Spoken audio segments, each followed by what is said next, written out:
There is a new enemy. Well, that's ominous. Acoustics. Oh, no. Please tell me you're getting into guitars. Please. No. Oh. I'm not soldering any effects pedals over here just yet. Well, I was hoping you were into acoustic guitars. You wouldn't be soldering effects pedals for that. Look, I have a couple of acoustic guitars. They have their place. Okay. Okay. Probably most everybody listening knows I'm on a new PC at this point. Yeah.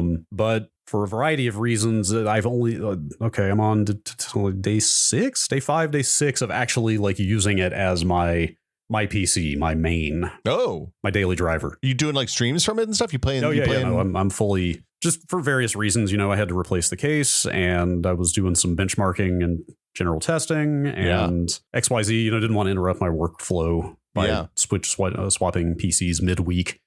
I didn't actually like fully move all the hardware over and install a good permanent Windows install and stuff until last Sunday. So I'm only a few days into like ironing out issues and actually daily driving it. But you have played like Son of the Forest on. Oh yeah. No, I've been playing. Yes. I've been playing games on it. Playing the video games, streaming from it, all kinds of stuff. But there are a couple of hilarious acoustics issues. Oh no! That I've never really had to deal with before. Is it the cavernous reverb of your cooler because of the size of that enormous case? So the exhaust fan, when it hits, this is bizarre. When it hits a very specific speed, it can't be more than about 100 RPM. Yeah. Plus or minus, it's somewhere around 1200 RPM. It just starts making this droning sound. Like I couldn't even verbally replicate it. It is just a high pitched hum. And like if I hold my hand in front of the exhaust, it stops. Like it seems like just like diverting some of the airflow. Stops it. And then also on the CPU cooler, the front fan, not the main one, but the sort of optional one that goes on the front of that cooler. Yeah. When it also hits a very specific RPM, it sounds like a biplane. It sounds like a classic 1920s like. This is a fan control problem, right? So that's literally it. Is I think I'm gonna have to you tell me. I think I'm gonna have to literally look at the fan curves and just find a place where I go straight vertical. Like the second that it's going to hit one of those weird RPM windows, I need to just like make it go up another 100 RPM. I also might grab those rubber stoppers that they ship with those fans. I might give that a try, but it really seems like it is an airflow thing. Like it is just. And you're sure it's the back fans, not the front rad? Yeah, I've tested like manually stopping fans to figure out which ones are doing it. But again, it's not a vibrating or buzzing thing. It is literally like I think that way aerodynamically the way the air is flowing over stuff I think is what's causing this. And so I think I just need to make those two fans just never need to go these very specific speeds. So I've got to get like real creative with the fan curves.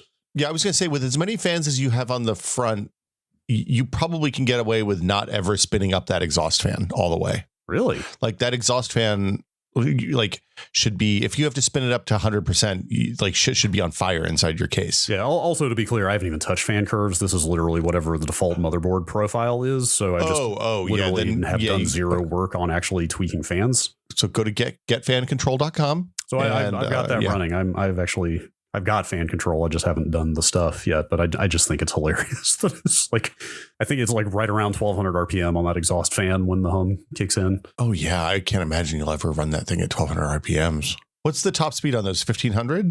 I think it tops out at 15. They're 140 millimeter.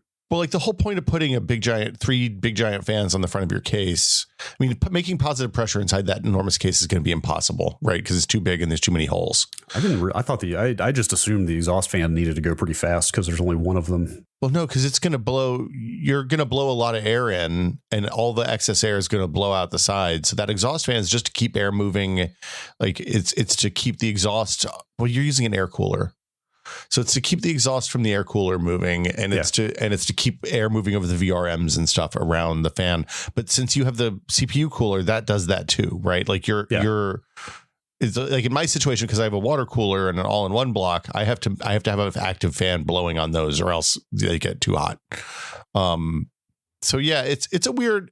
I mean, you're gonna get in fan control, and you're gonna spend like 5 minutes, and it's gonna be about 80% better. Yeah. And then you can noodle with those curves and just bypass the specific frequencies that are a problem. Considering both of those fans are not super essential, I actually might just lock them at a speed and not worry about it. You could do that too. I mean, So my general rule is for stuff like that, I keep the curve totally flat at whatever speed I want it to run. And then when it gets up to like a temperature that seems like it's approaching scary, I spin it up. Oh, that's a good idea. Which also like that gives me the warning, like the audible warning that something's not quite right. Doing the fan control setup where like the way the fan control auto detects ranges is by spinning things up to 100 and then 0. Yeah. And not knowing what the motherboard alarm sounded like for, hey, the CPU fan is not working was I don't know what it's like on your board, but that was a fun wake up call of like, wow, there's an interesting sound coming out of there. And it's just because it had stopped the CPU fan and that was some kind of fail-safe alarm. Yeah, mine, I have to turn that alarm off because I have the water cooling thing. So it's a little different setup, but, sure. But yeah, so do that and see what it is. Pay attention to the hysteresis because that's what controls how quickly it responds. Sure. So that'll make it bypass those. That'll help. Like you may not have to make the steep curve because if you set the hysteresis right, it may not even be a problem. We got straight into content here today. Here's an alternative strategy. Yeah. What if instead of thinking that CPU fan sounds like a biplane, I convince myself it sounds like a motorcycle? Biplanes are cool too, man. Okay, well, it's just some kind of badass engine in there revving up, man. This thing is so powerful. It's like, rah, rah, rah. Oh man, the future of cool engines is humming.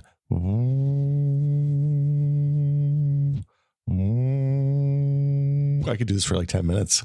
This is a cold open right here.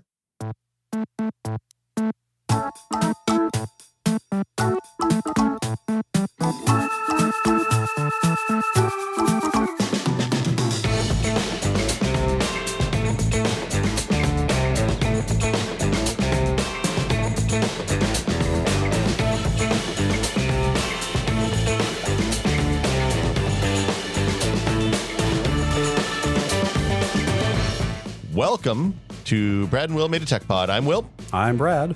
Hello. Brad, it's my favorite episode of the month. Is it?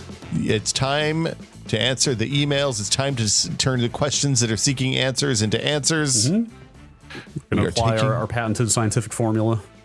Do we have a patented scientific formula? Our original recipe.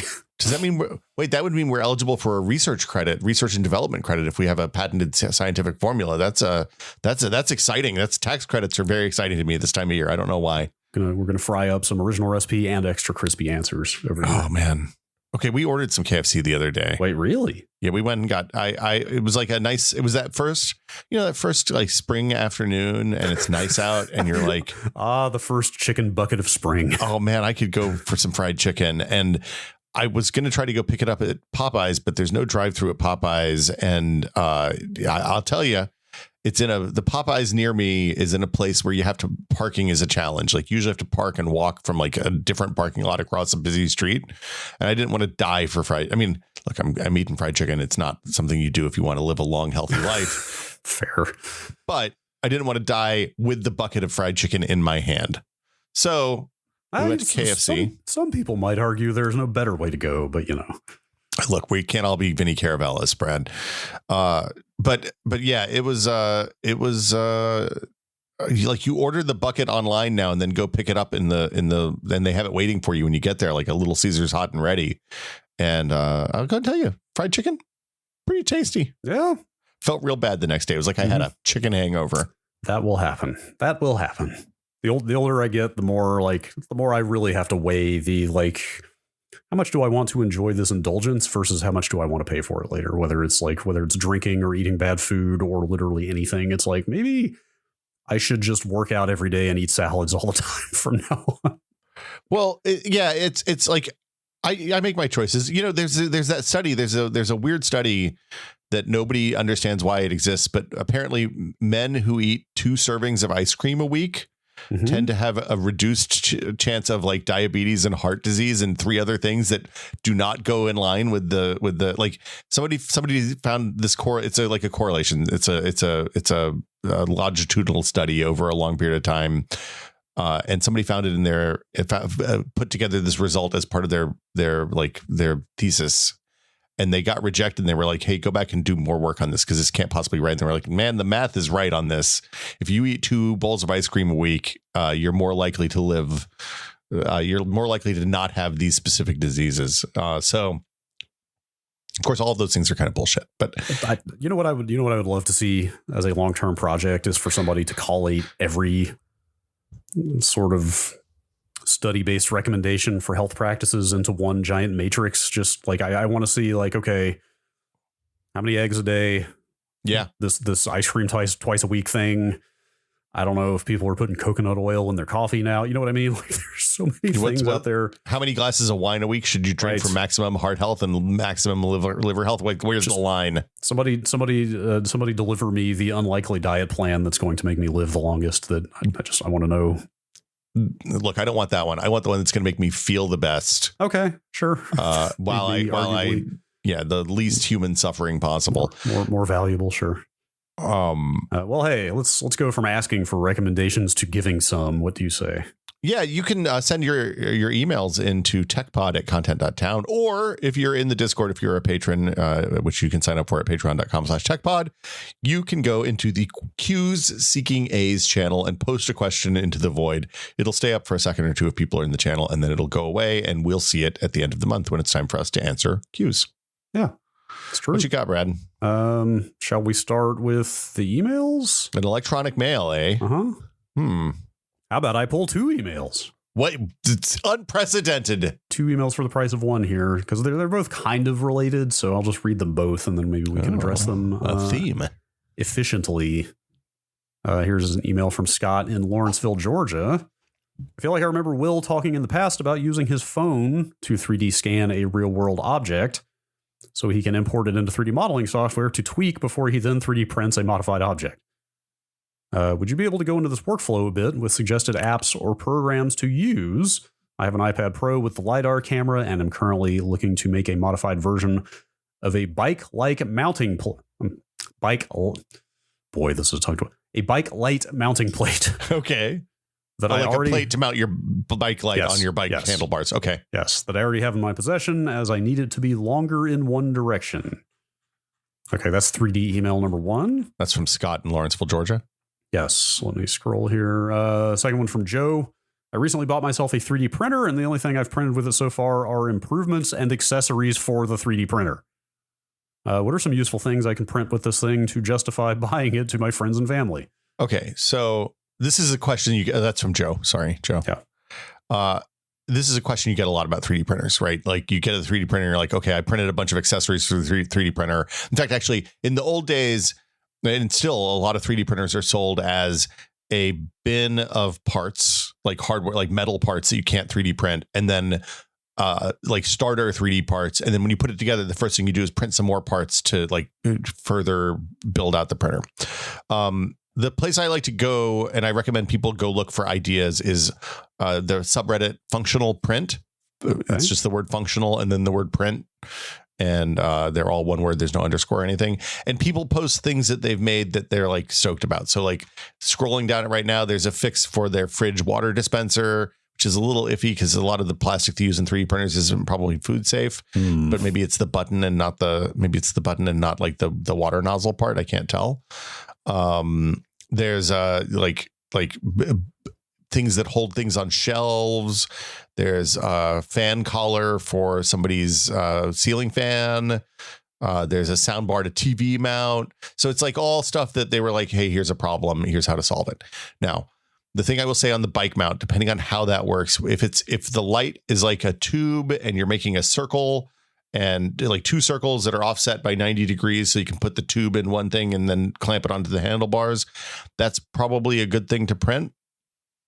But I'm not sure that it's going to work. Like 3D scanning is not usually good for high precision stuff. It's usually like we did a whole Fusho episode where we 3D scanned a bunch of stuff from Adam's shop with like expensive laser scanners and like the whole thing. We used 4 different kinds of scanners for that.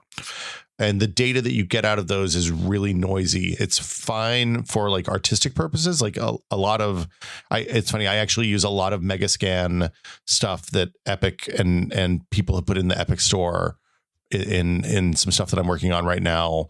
But it's not like, none of that is stuff you would like you don't get the precision needed to make them, like, it's not like you're going to replace a machined part or a plastic cast part with that. Don't 3D print anything with 5 thou tolerances. Yeah.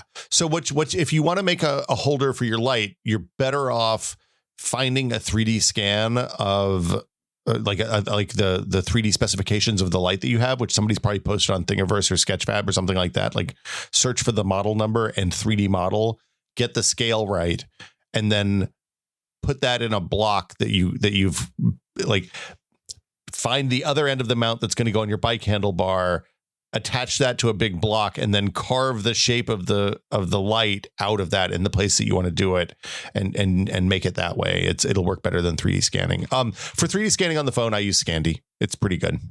And you can do rooms, you can do objects, you can do heads, stuff like that. All right. That is a comprehensive answer to 2 3D questions. There we go. That's what that's what we do. We efficiently answer questions here on the TechPod Q&A. That's right. Only the most trustworthy and robust answers around here. Okay. Question from Andrew, I guess. Excuse me. I can speak to this.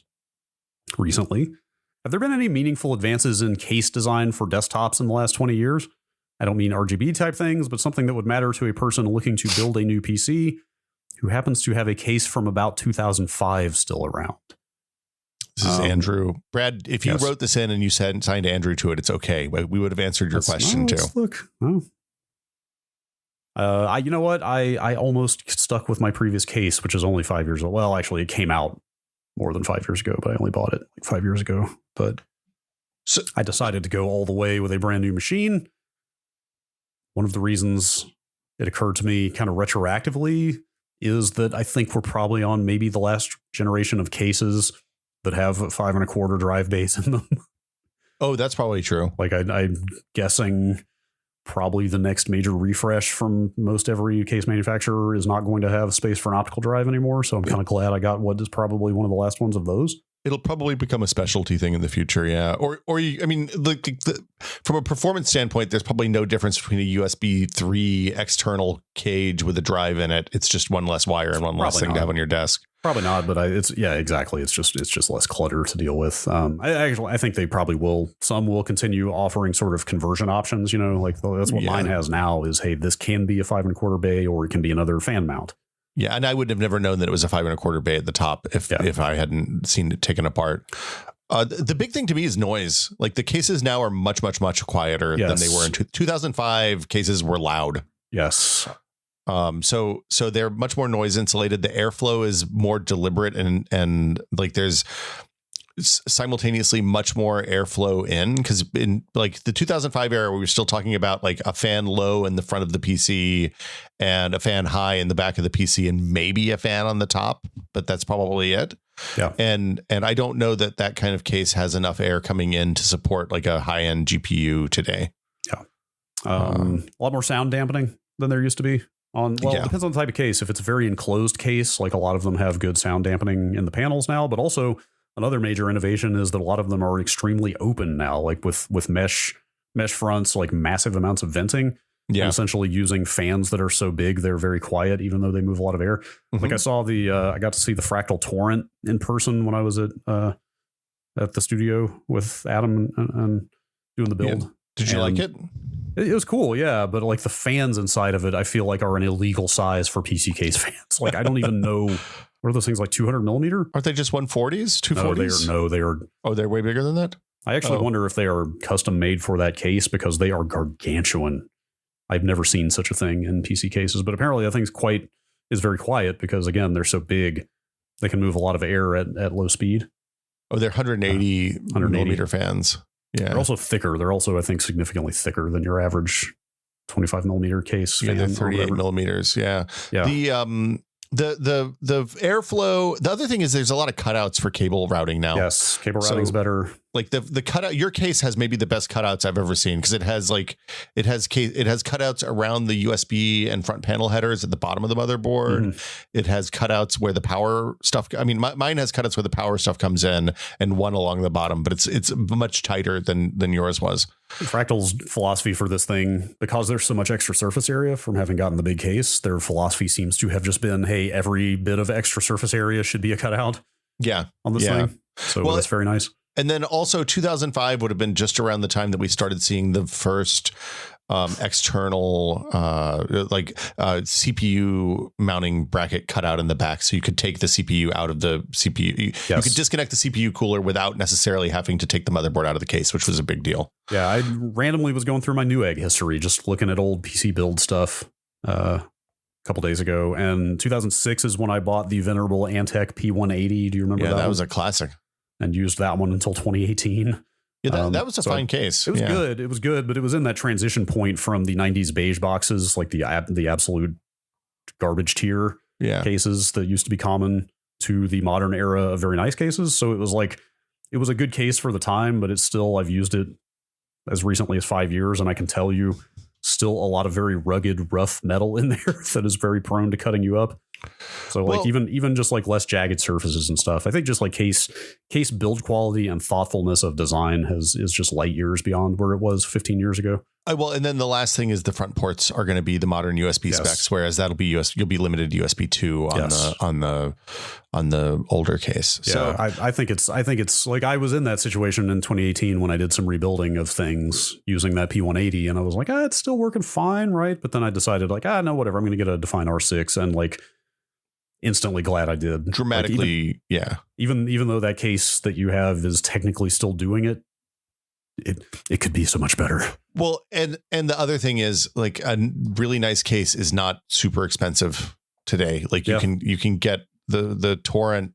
The Torrent is kind of expensive because it's a fancy case, but like you can get a really nice Corsair or NZXT case for like $120. Yeah. And it'll last you for another 10, 15 years.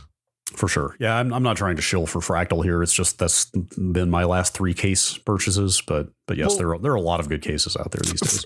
For me, the case is one of those things where, like, especially for a main machine, I'm often willing to spend a little bit more money because the cases tend to last a really long time. And, I want something that I'm going to not be sad looking at for the next 10 years. So for sure. Another email from Emily. What's your favorite screen or icon or page from software, game, or otherwise? I have a fondness for the old Netscape Navigator page loading icon at the top right with the shooting stars. Ooh. I also love that throbber. It is the best.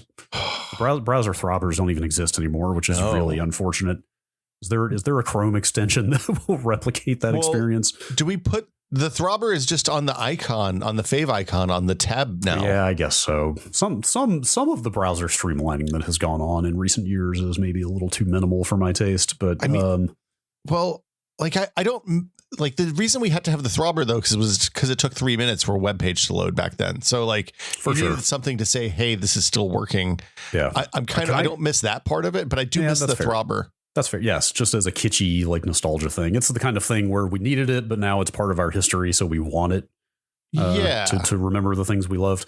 Can I add loading web pages to the things that are hilariously faster on this machine because they render faster? Oh, yeah, dude. It's not huge, but there is a noticeable difference in how fast pages render now. This new machine. Anyway, it's 100%. Like everything is going to be faster on that machine. So mine is probably the Windows 95.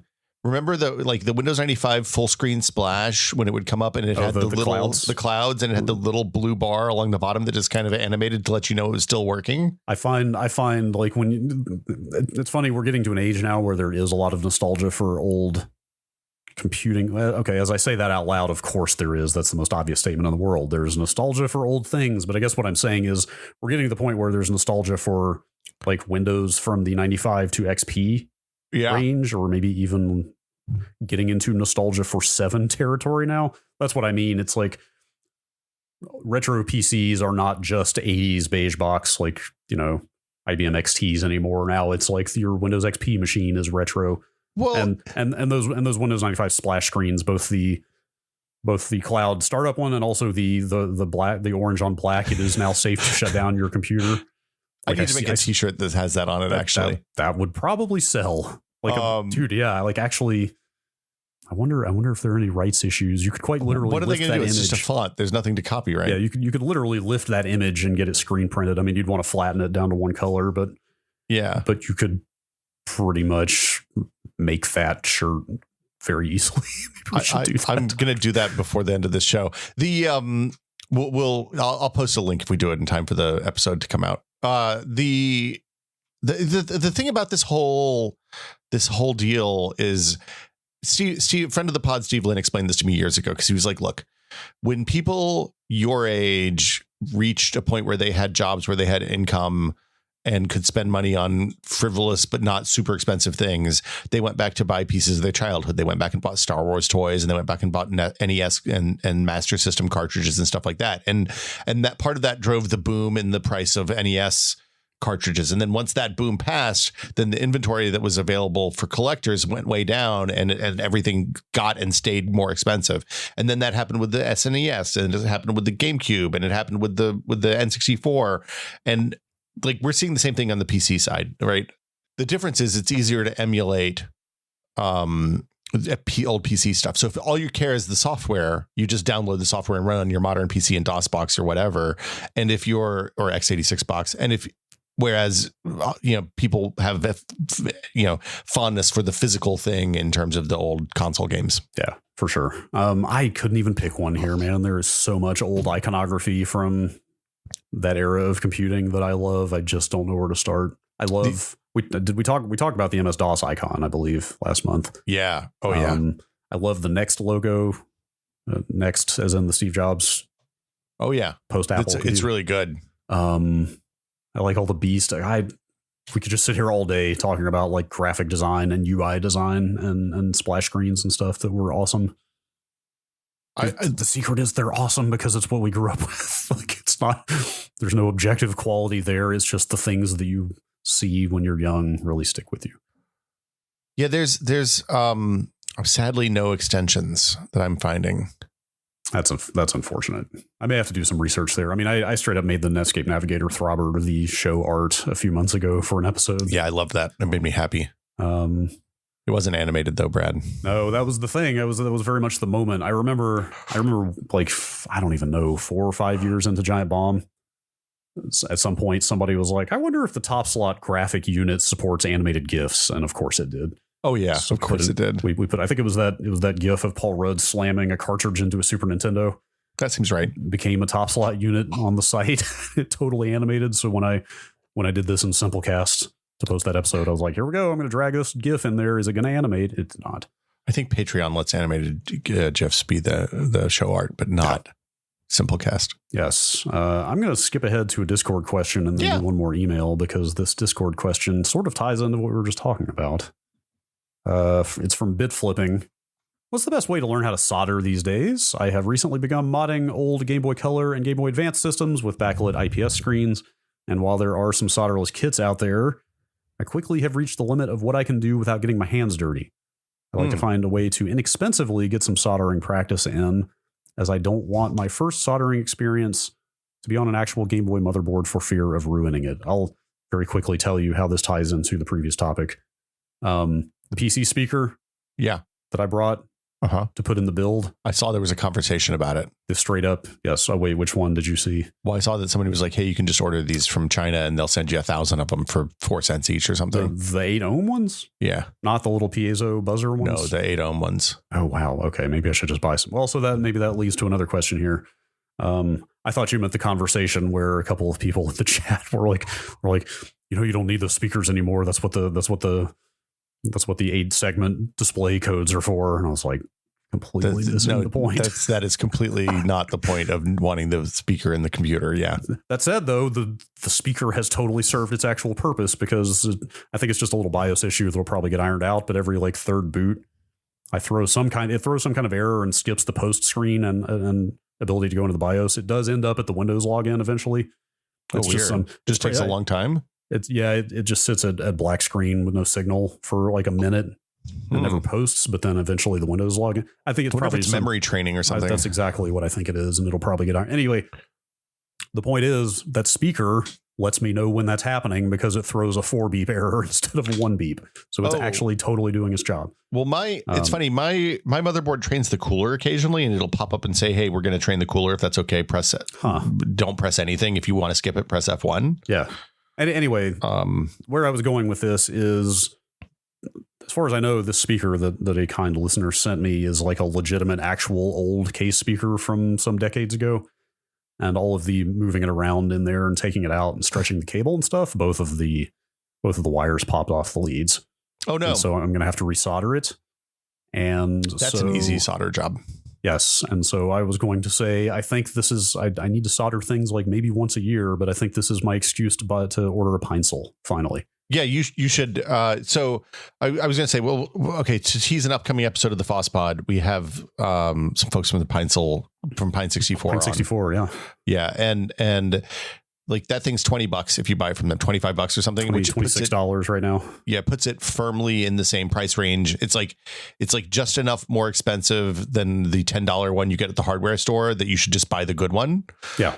That's what I wanted to ask here. Not for my purposes. I mean, I've done enough soldering, but like for bit flipping's sake, do you think is the Pine-Sol a good starter entry level soldering iron? Is that what you would recommend? I don't think there's any downside to starting with that. Okay. What I would do is I would get I would go to like Adafruit and buy a couple of cheap kits. They have they used to have, I don't know if they still do. I should have looked at this before the show, but they had a learn to solder kit that was good for a long time. Let's see if she still sells that. Basically it comes with like a breadboard. If they don't have it, then you can just buy a cheap breadboard kit. Something with a circuit board and some resistors and stuff that you have to solder on. You can look for the types of components that you have to do the soldering on your Game Boy, and then pull similar parts from Adafruit that cost $1 each or 10 cents each or 50 cents each or whatever, and you learn how to solder the headers or whatever. So like if you have to connect stuff to say a CPU or a chip that's soldered on with a lot of small connectors, buy some small connectors and just practice. And the nice thing about soldering is that if you manage your temperature, which is no problem with the Pine-Sol since you can control the temperature really precisely with that thing, then you won't, like soldering and desoldering, you won't do damage. You're just creating a lot of work for yourself. So you can you might torch the CPU if you do it a bunch, but if you're doing it on a practice board, who cares? So you can just disconnect and reconnect the headers over and over again until you're confident in your ability to do it. The secret of doing small stuff is to get fine solder and not don't go easy. Like go slow and go easy.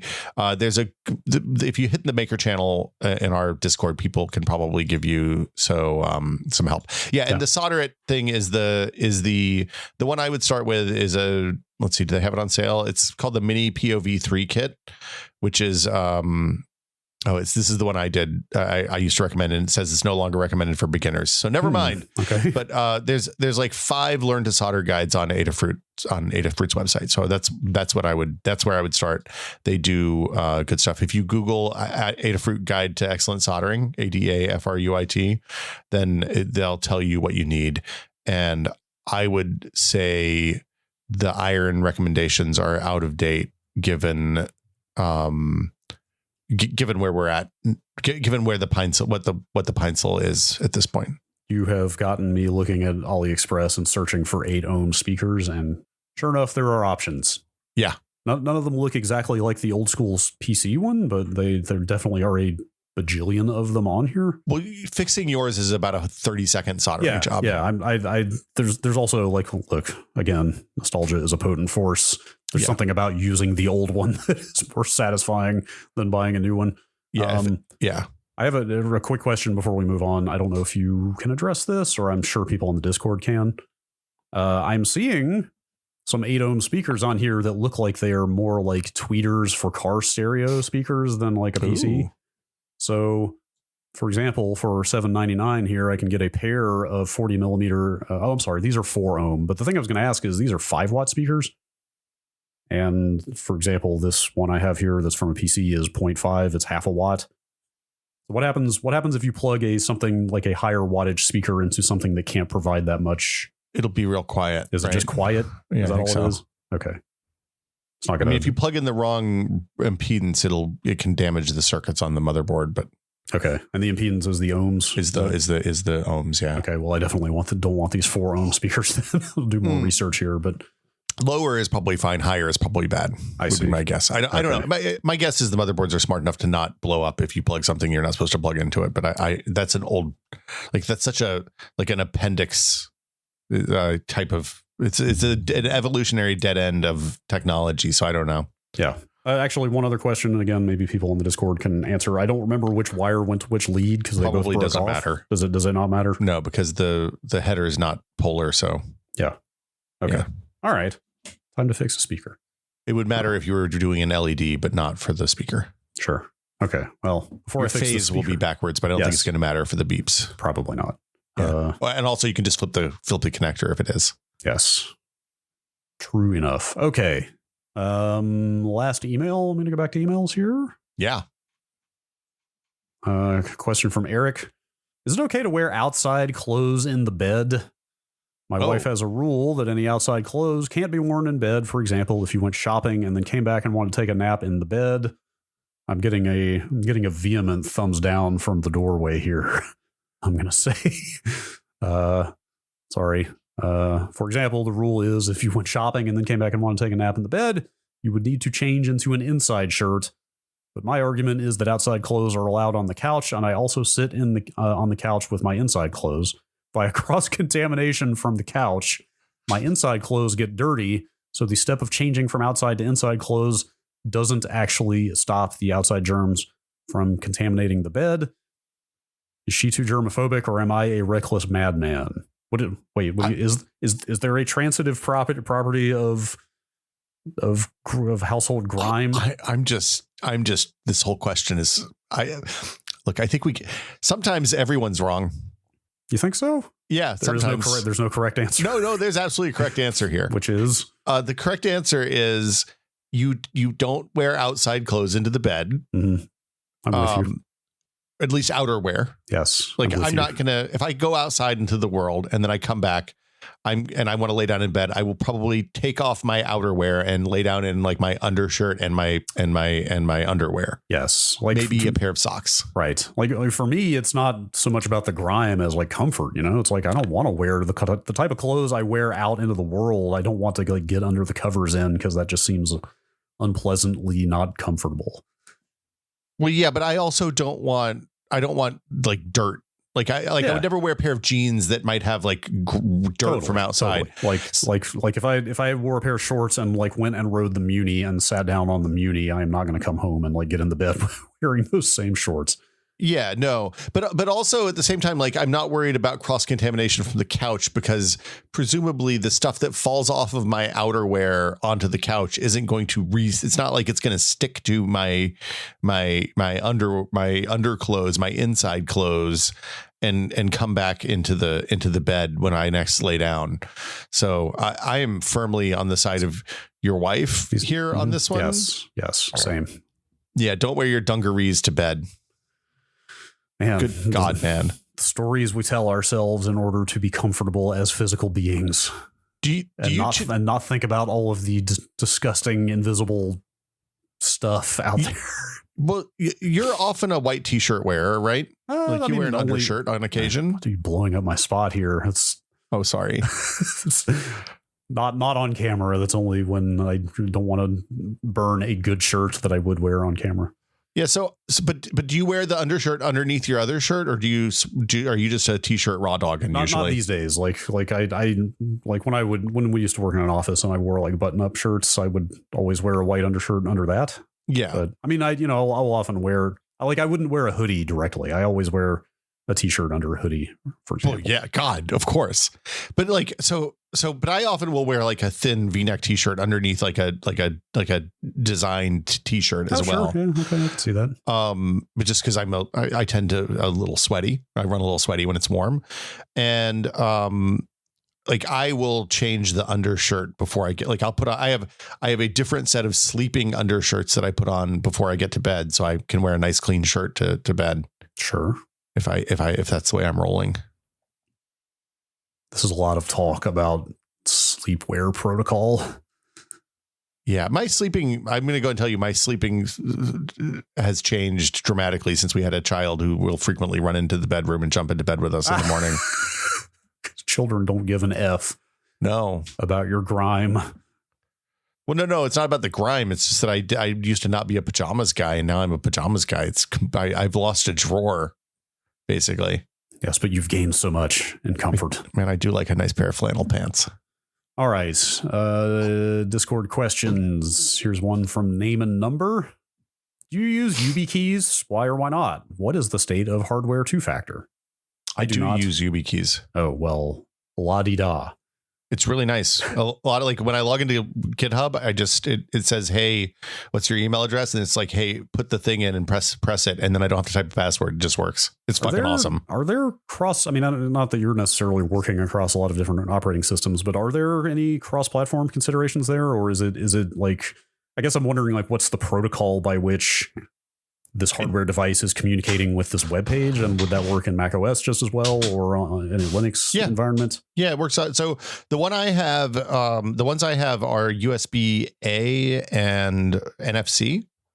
So I tap them on the back of my phone when I want to use the phone. The only place they don't work is on the iPad. I probably need to get actually a USB-C one so I can use it on the iPad or an adapter. But yeah, it's fantastic. I absolutely love it. It's highly recommended. And it lets you it gives you another way to retrieve things that you've lost, which is important. It does seem like, I mean, I'm certainly no security expert, but it does seem like the best way to really make everything bulletproof. I just can't be bothered to bring another physical device that I have to go find into the equation. Now that I have this watch, I very much I use two-factor all over the place, but I do it through an authenticator app that now works on this watch, which is amazing because not having to go find a thing. Oh, when you need to. I use Authy. Man, I never even thought about that. I wonder if I have one password on my watch too. You don't do that? No, it never even occurred to me. It is like, I'm sorry for evangelizing this damn watch so much, but it has like made so many things more convenient over time.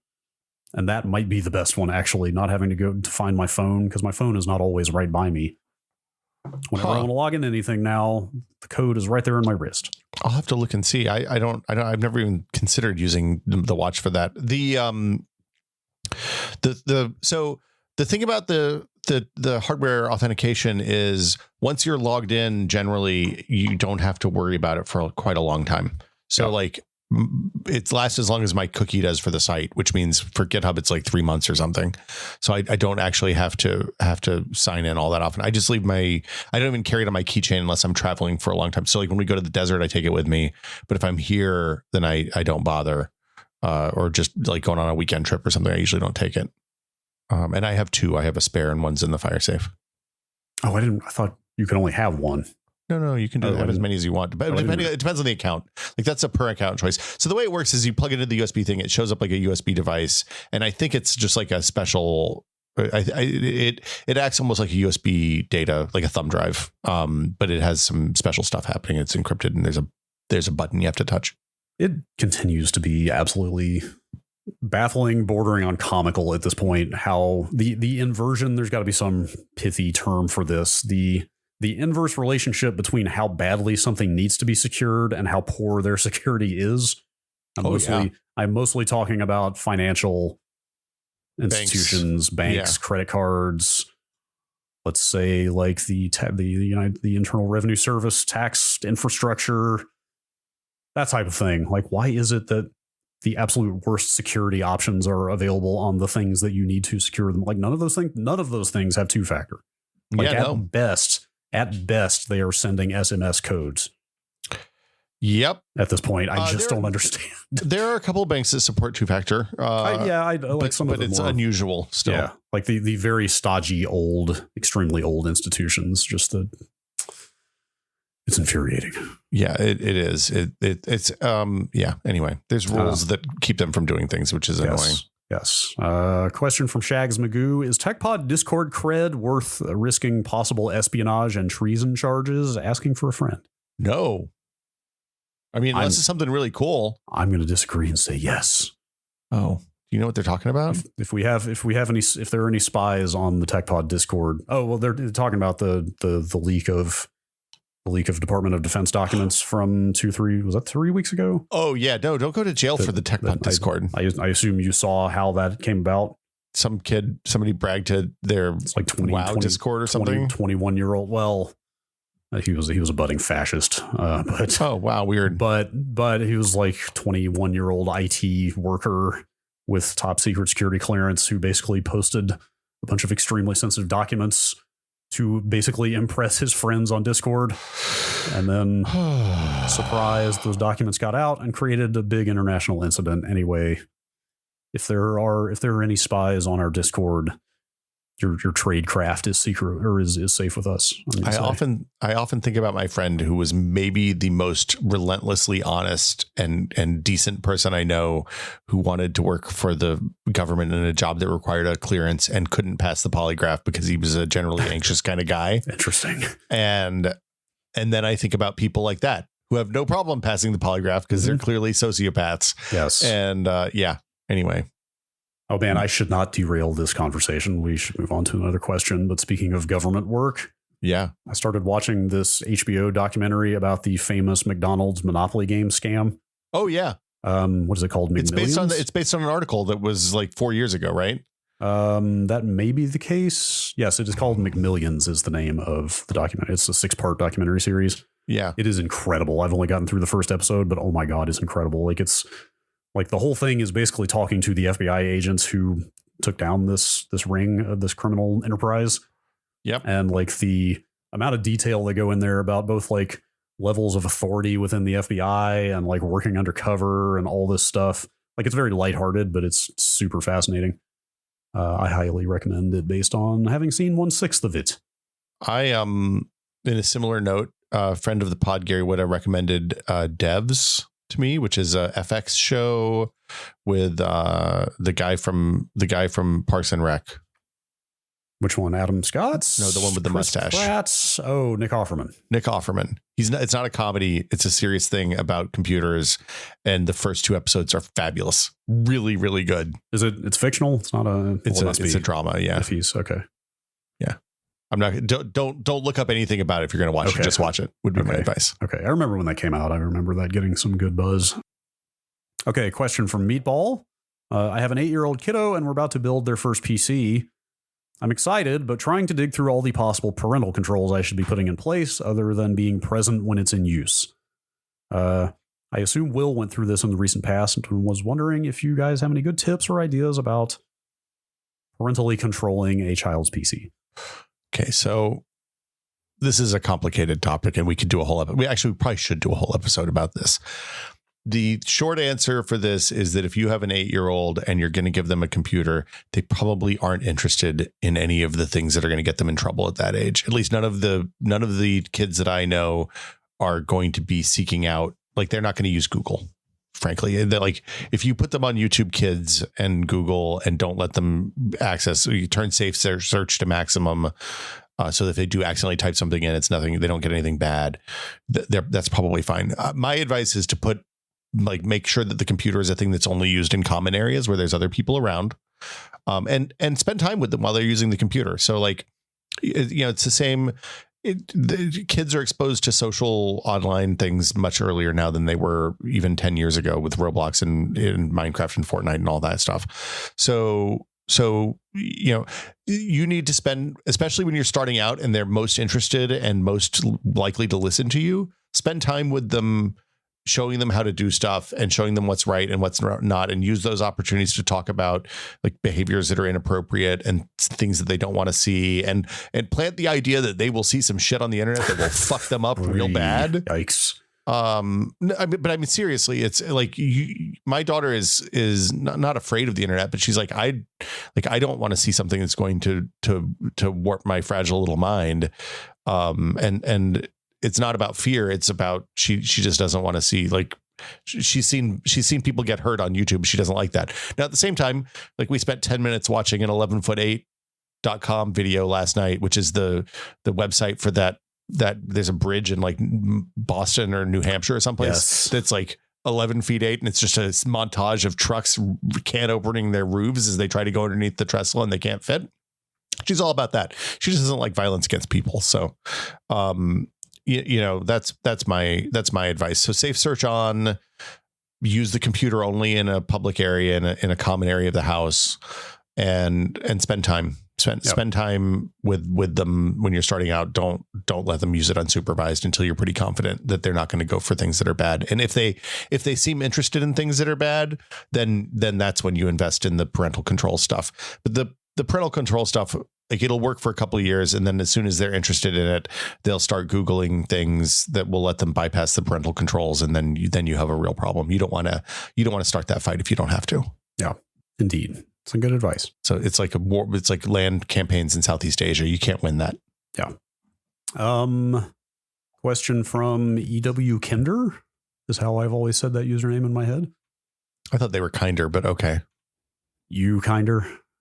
Any thoughts on Imager removing large swaths of old images, including porn, but also removing images not uploaded from accounts? I don't know what the porn policy is there, but the thing I've seen people talking about is what they're doing is they are apparently purging, presumably, all images that have been uploaded to Imager over time that were not done with registered accounts, but just anonymously. Yeah. Which seems like potentially a tremendous amount of internet history to just flush down the toilet. It is an enormous amount of the images that have been posted on Reddit, because for a long time it was the default way that images got posted on Reddit. I didn't even know that, but it's also used everywhere else. It's all how many broken image links are there going to be after this comes to pass out there? Yeah, it's going to be a lot. It's obviously it's their service, and they know what they're hosting. Like there may be legitimate business reasons for them to do this, but boy. I don't think they gave actual reasons for doing this. My guess is that it's related to payment processors being upset that there's unregulated and untracked pornography on the site, and they don't want to take credit card charges from sites like that, which affected, I think, YouPorn a couple of years ago. They seem to have rebounded. Like, the YouPorn's business doesn't seem to be collapsing as a result of that. It's a little bit different situation, because there's also YouPorn has a Patreon or OnlyFans style subscription business going now for people who are verified and authenticated. This feels more like a Tumblr situation, though, where the moment the adult content and kind of the unfiltered rawness of the internet went away, the entire thing collapsed to the point that WordPress bought the site for, 1,000th of what Verizon bought it for a few years before, or Yahoo rather, but. Even just thinking about the number of esoteric computing problems that I Google for that one golden forum thread or Stack Exchange post that has the info on how to fix, and the number of those that have links to 8 or 10-year-old Imager images that show details about what you're doing that are going to break. It's enough images being lost that if somebody wrote an Imager to archive.org extension for the browser, I would consider installing it. Yeah. Because we're going to see your point is absolutely correct. There are going to be an insane number of broken links to Imager when they enact this policy. Yeah, you're totally right, though. I didn't even think about it. I'm sure there is already some massive and very organized and diligent archival project underway. Well, if I had to guess, I mean, the archive.org people are always this is one of the things I miss is leaving Twitter. I don't see Jason Scott posting about what they're working on as much. They're absolutely working on it. They're never going to get everything because it's too broad. And I assume there's no API access to give them broad swaths of the files. Sure. So it's a bummer. Sure. Yeah. Question from Yabs. The shitty.blog post about the tomato soup recipe, after tomato soup recipe, it just says in parentheses, good. Yeah. Well, that's the name of the recipe. It's I have 3 tomato soup recipes in my Pinterest, and this is the good one. That was your naming for the my recipe. Name. Okay. Yeah. Yes. It's tomato soup recipe, good. Yeah. The shitty.blog post about the tomato soup recipe mentions that the recipe is pulled from your paprika. Mm-hmm. As someone whose recipe organization strategy is nearly non-existent, just curious about the pros and cons of paprika as a solution, and wondering if you have any experience with FOSS alternatives. So I set up paprika a long time ago when I moved off of Evernote, which is not a FOSS alternative. But Evernote, when I started doing recipes in Evernote a decade and change ago, probably at this point, they let you have multiple devices connect them, and they started wanting to charge you $10 a month to connect more than 2 devices. Evernote became a non-viable solution for me because it's a thing that I'm willing to spend $50 on once, but I didn't want to have a $120 annual charge to use. I moved all of my recipes out of Evernote. And I think Gina still has some of hers there, which is an unfortunate thing. But I absolutely love Paprika. There's three things that it does really well. One is the recipes. Obviously it stores the source material. So if you paste a link into Paprika, it will go and scrape that page and pull the ingredients block out. Oh, it pulls the blog post out and puts it entirely. It saves it, but keeps it separate in case there's viable information there. Yeah. And then it puts the steps in a separate thing. That's cool. I guess I didn't even think about it. Like the general formatting around ingredient lists on recipes is probably unique enough that it's very easy to scrape that out and make it so. Wow, that's cool. Well, they do a good job of building individual scrapers for specific food site, like you can log into the America's Test Kitchen site and grab their recipes. You can log into like Serious Eats, it grabs theirs. Chef Steps, it grabs theirs. All of the big food blogs like Smitten Kitchen and those it works with. So that part is really, really good. And because it has the ingredients, they also have done a really nice it has a recipe planner, a meal planner. So if you plan your meals for the week and you have your recipes in and the ingredients are right, which was always the hard part of doing digital recipes before, then you can generate a shopping list with like the pantry items that you always have, like flour and sugar and eggs removed. So you'll say, okay, I'm making chili on Tuesday and I'm making pizza on Friday and I need sandwiches for lunch. And you can generate a shopping list that's organized by aisle in the grocery store. Which like cuts the time on that work down pretty dramatically. It means that like, and also you can save meals. Like we have our complete Thanksgiving spread is just in there with your mom's casserole and our stuffing and my pies and all of that. So like we just have the list ready to go. That's cool. And the other thing is you can make a shortcutlet, a bookmarklet that will automatically send the recipes to your Paprika account that just lives in your browser. So if I'm sitting on my desktop computer and I'm browsing, I can send it over there without having to have the Paprika client on my computer. And like it'll show up on my iPad and my phone automatically. And frankly, the iPad view is gorgeous because you have the ingredients on one side, the directions on the other. You can scroll, it'll play the videos. It's really good. It's worth spending money on. Yeah, I'm looking. It's $5 on iOS. On Android, it says in app. I assume you just buy it in the app there, but I assume it's probably also $5. So I think about the same. On the App Store, it is #1 in food and drink, so quite popular. Yeah, they price things based on the number of users. So like the PC client is way more expensive than the iOS and Android clients because they have a smaller user base for that, but it still costs a fair amount of money to develop. So like if you want to get the PC version, then it's like $20 or something. But I have found it to be a very good piece of software. I bought it like 10 years ago at this point, maybe 8 years ago, and it's lasted a long time. Yeah, that looks essential if you cook a lot. I use it 3 or 4 times a week easily. Yeah. All right, last question from Millhouse Phoenix for Will. Do the birds have names yet? I don't know about naming wild animals. I think it's fine. It's not binding. But I don't know, I don't know her person. I know her personality a little bit. She mostly sits around and then gets really excited when the food comes. Okay. We're getting close to the potential hatching window. Hatch watch is on. I don't know. I'm very interested to see how this goes. Apparently once they hatch, it's another like 2 or 3 weeks before they leave the nest. So, okay. Well, you got a little bit of a window there then. Any idea how many eggs there are? There's 5 last time I looked on Monday. Started out with 3, then a 4th appeared, and now we're up to 5. So okay. Yeah, it's pretty exciting times. All right. Smith House. Yeah. Tune in to tight progressive burb play. Yeah, we got the burbs. The burbs are except for from 8 until 10ish on weeknights. It's 24/7 burbs. Yes.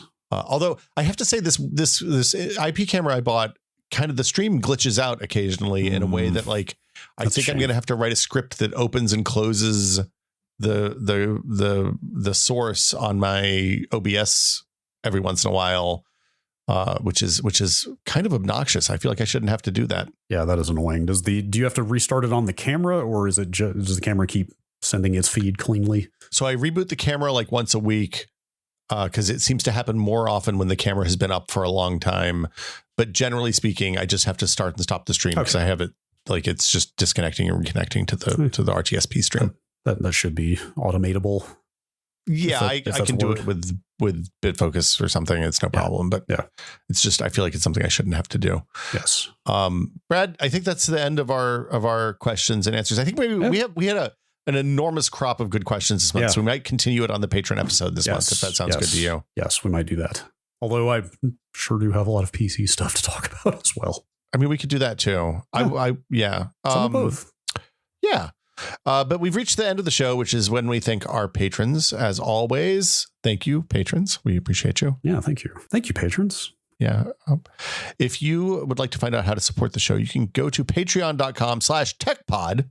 Again, that's patreon.com/techpod. And for $5 a month, you can join the Discord. You get access to the patron episode, which is kind of rambly most of the time, but sometimes it's not. I don't know. It's like stream of consciousness. Here's the things we're interested in right now every month that we don't talk about on the main show. I'm going to thank our patrons now. We have a bunch of them. So thank you to Octothorpe Bunny Crimes, Andrew Slosky, Brad's Midsize Hoodoo Voodoo Switcheroo, Paddle Creek Games makers of Fractured Veil, David Allen, James Kamek, Joel Krauska, Just Wedge, Nick Johnston, and Twinkle Twinkie. Those are our executive producer tier patrons. But since it's the end of the month, we also thank our associate producer tier patrons, including Alejandro Navarro, Andre M. Burke, Arthur Geese, Ben Tallman, Dave Yulian, Eric Klein, Graham Banks, Chad Rita, Jason Rooney the Ref, Jay Maybe, Matt Walker, parentheses Walkman 8080, close parentheses, Nathan Phelps, Sanchit Kumar, Steve Lynn, Thomas Shea, and Tom Hilton. Thank you all so much. Yes, thank you. Thank you. Our friends over at Good Day Internet do a thing where they thank the newest patron too, which I think cool. is an interesting idea. That's a neat idea. Yeah, and I'm going to do that right now if I can figure it out how to do it, how to find the most recent patron. Let's put your Patreon user list filtering skills to the test in real time. Oh, this isn't going great. Oh, I can't make the window. I thought this was going to be a good segment, and it's a bad segment. Oh, hey, join date. Hold on. I don't know about my ability to fill this subject. No, you got this. Why is this window why is it not? Oh my God, why is it? Patreon, why are you not making the window wider? Come on, man. You can't talk to websites. I'm sorry. Not yet. I'm not allowed to talk to websites.